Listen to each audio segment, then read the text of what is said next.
Carlson with AnimeLocation.tv. I'm here at Matsuricon 2014 with Miss Danielle McRae. How you doing?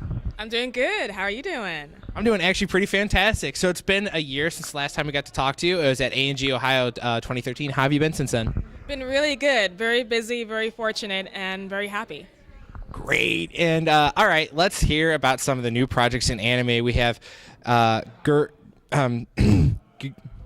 on the Verdurnius planet.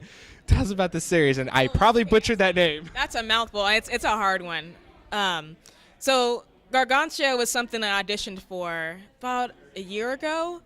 No, this year. Earlier this year. And I auditioned for some of the characters on there. I didn't get picked. And then the character I got picked for, she kind of had a meaty role in the series. Her name's Andaria.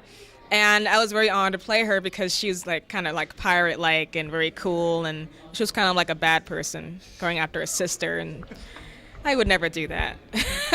She's awesome.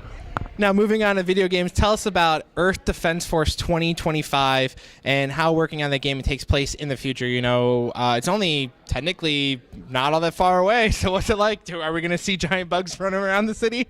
I really hope not. Those bugs are really creepy, like the big ants and stuff and the bees. I hope not. I mean, I just called it StarCraft? No. When I come to cons, I don't think right.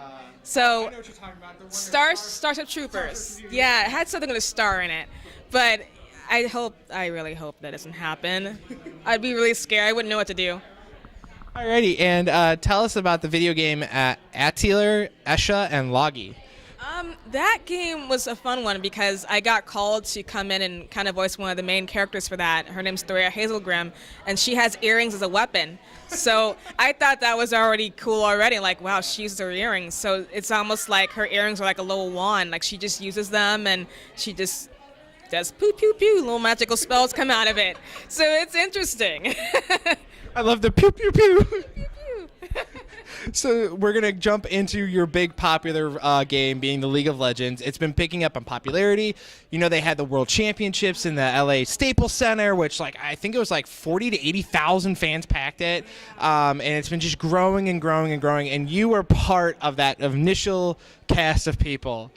How does that feel knowing you got that whole thing going and now it's a worldwide phenomenon? I think it's really amazing. I'm still very shocked about the whole thing because I thought it was going to be a game that really wouldn't get as big as it's gotten. I thought it would have been like one of those cool, fun games, but not to the point where it's like the government sees it as a sport and it's going to the Staples Center selling everything out, and it's starting to get Coca-Cola bottles in Korea. It's just really crazy. You got the visas and all this other stuff. I think it's amazing. So have you been able to travel abroad because of the game? Like go over to Korea potentially to help out like with a tournament or something like, hey, I'm here, play my character. And was your character used in the World Championships? I've seen my character used in the World Championships, but as far as being invited out there, I haven't been, but I'd love to be. I'd love to go out there and watch the tournaments from there. I say because League of Legends is taking over popularity in South Korea against StarCraft, which is really a big cultural phenomenon considering that StarCraft is the national sport of South Korea. Like, that's a pretty big deal. Yeah, it's amazing how it's gotten that far, that fast, kind of. Because that's 15 years of dominance from StarCraft. I know. It's crazy. All right, and now the cool part is that you got to work alongside Miss Jeremy Lee, Miss Christina Marie Cabanos, Christina V, all your wonderful friends from Skullgirls. You got to work on Sword Art Online, and it got to be on Toonami, which I know you and I grew up on. Yeah. So how does it feel knowing that that show got to be part of relaunching our childhood to the other more masses again? That was very surprising because that was one of the shows I didn't think would get picked up by Toonami. But seeing it on Toonami, I'm like, I only play a few minor roles, but I'm like, look, Mom, that's me. That's me too. And that kid eating, that's me too. I think that's just, it's very surprising and very surreal. Very happy about it. Sweet. And now again, we're both nerds and we both love being part of Blizzard. Blizzard is a huge company and a really great place to do voice work. You know, you've had you and Mr. Kylie Bear have done work there, along with Steve Bloom and Liam O'Brien, all those great guys, Matt Mercer. Yeah, I think so.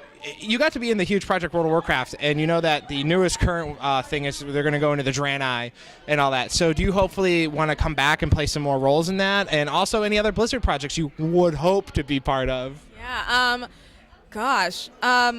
I love how World of Warcraft is getting more and more expansions. I'd love to do more voice work for them, just because the woman who's kind of casting the voice director, Andrea Toyas, I love her so much. She's like a good friend of mine, and if she ever needed me for anything, I'm like right there. I would be love to do it. As far as other Blizzard projects, I'd love to do some like StarCraft. StarCraft would be fun. Because then you can play along Miss Grey Delisle. Play alongside Nova, and I think Tara's in it too, along with Jennifer Hale. So how would that be fun? That would be fun if we can get all those great girls and you in there and go, look at this woman power. We've got it in the StarCraft universe. Because the Protoss, they're pretty ladylike with their mental powers. They really are. Alrighty.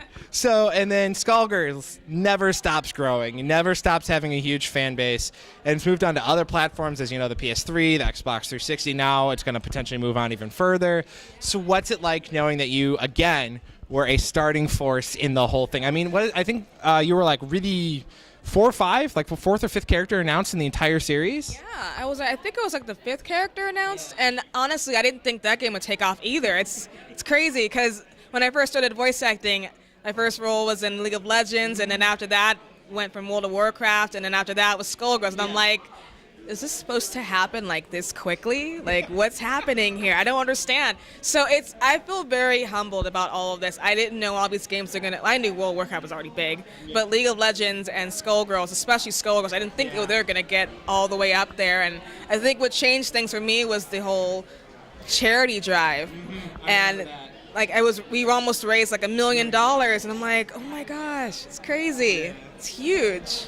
Yeah, I remember watching that over and over again. Now, again, gaming and anime are our passions, and what series or types of work inspire you, such as an old anime or video game?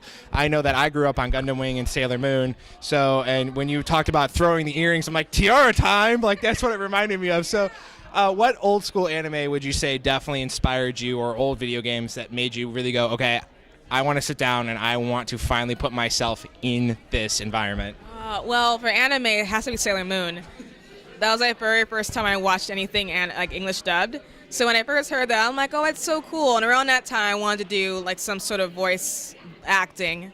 So I didn't know it was called voice acting at the time. I thought it was just people in the garage making voices. And I said, I want to do garage matching voices stuff.